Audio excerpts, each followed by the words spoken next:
আর ভাল লাগে না রে, ইংরেজি বুঝি না শালা, তুই দেখে লাগতে পারি না, বিকে দাও মনে করছি। না না না তুই ভালো আছুনি? না না, আপনার কাছে একটা দুঃখের কথা লই আসি। কি ক? না না, বিদেশ যাইতে হলে তুমি ইংলিশ জানো না। আমার ভাই আইএস মানে কিলিয়া গিয়া কয় এটা কিচ্ছু জানি না। আরে এডা ইংলিশ শিখবি আঙ্গুর তুই ये फंस गया सी है। ইংরেজি আয়, ইংরেজ করে ইংরেজি ভাষা তৈরি করছি আয়। হাসান। ইংরেজ করে তো ইংরেজ করে ইংরেজি ইংলিশ শিখেছি আয়। আর তুই শিখিছে হিগুনে ইংলিশ কর। আর এখানে কম ইংলিশ শিখে দিল। আচ্ছা তুই তো আর নানা কইছ কেন? যে তুই নানার ইংরেজি কি জানোস? যে না হ্যাঁ তুই জানোস না কেন? না, না। তুই তাহলে শিখিল। কোন না নো মানে কি?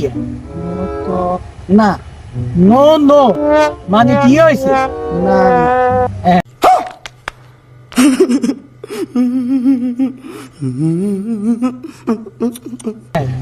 এবার তুই সা কি সুন্দর ইংলিশ তুই আইবি তোরে দিয়ে হইব।